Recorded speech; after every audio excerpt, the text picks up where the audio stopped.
नाजरीन, ये कहानी है साबिक सदर आसिफ अली जरदारी की। शाहों की शाहाना अदाओं का एक वाकया ये है कि ये इस वक्त की बात है जब साबिक सफ़ीर करामतुल्लाह गौरी अलजायर में पाकिस्तान के सफ़ीर की हैसियत से अपनी खिदमत अंजाम दे रहे थे। जब बेनज़ीर भुट्टो वज़ीर आज़म बनी तो अलजायर के दौरे पर तशरीफ़ लेकर गई। इस सफ़र में इनके साथ इनके शोहर आसिफ अली जरदारी भी थे। जनाब करामतुल्लाह साहब अपनी किताब बारे शनासाई में ये वाकया जिक्र करते हैं कि वहाँ बावर्चियों ने मुझसे फरमाइश की कि भिंडी फराहम की जाए, क्योंकि जरदारी साहब को भिंडी बहुत पसंद है और भिंडी के बगैर इनका मेन्यू मुकम्मल नहीं हो सकता था। मैंने मालूम करवाया, भिंडी शहर में तो क्या मुल्क भर में भी दस्तयाब नहीं थी। अलजायर में सिर्फ मौसम के फल और तरकारियां ही मिलती हैं। भिंडी का मौसम नहीं था, लिहाजा इसकी फराहमी का तो सवाल ही पैदा नहीं होता था। मैंने और मेरे अमले ने जब वर्चियों की फरमाइश पूरी करने से मजदूरी जाहिर की तो वहाँ खलबली मच गई। भला ये कैसे मुमकिन था कि जरदारी साहब की फरमाइश पूरी ना हो। लिहाजा पेरिस में PIA के मैनेजर को फ़ोन किया गया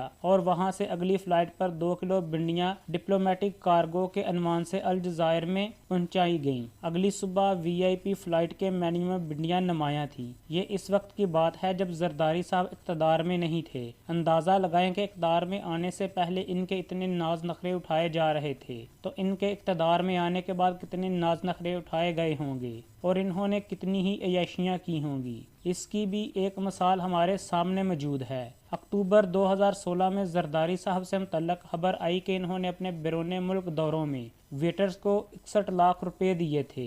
रिपोर्ट के मुताबिक साबिक सदर आसिफ अली जरदारी ने दौरा चीन के दौरान वेटर और सिक्योरिटी स्टाफ को 26 लाख अदा किए। इसी तरह चीन के दूसरे दौरे पर होटल में खिदमत करने वाले ड्राइवर और वेटर्स को 9.5 लाख रुपए दिए गए। अपने दौरे तुर्की और नाइजीरिया में सऊदीया अरब के दौरे और सर्विस स्टाफ को 20 लाख रुपए अदा किए गए, जबकि अपने आखिरी दौरे सऊदीया अरब के दौरान ड्राइवर, वेटर और सिक्योरिटी स्टाफ को 5 लाख रुपए अदा किए गए। जरदारी साहब ने ये रकम किस मद में दी, क्यों दी और कहां से दी, कोई पूछने वाला नहीं था। जरदारी साहब का मुलाजमों पर नवाज़शात का आलम यह था तो मुहब्बीन और मुकर्रबीन पर कितनी नवाज़शात की होंगी। ये तो चंद झलकियां हैं, मज़ीद वाक़यात भरे पड़े हैं। सियासतदानों और हुक्मरानों की तारीख बड़ी पड़ी है, इन्होंने किस तरह आवाम का पैसा बेदरेग इस्तेमाल किया। बहरहाल पाकिस्तान इन्हीं शाहाना खर्चियों की वजह से मुआशी तौर पर कमज़ोर हो चुका है। अगर वाकई हर आने वाली हुकूमत इन अखराजात पर काबू पा ले तो इसके नतायज हैरानकुन तौर पर बदले जा सकते हैं और मुल्क को तरक्की की तरफ गामजन किया जा सकता है।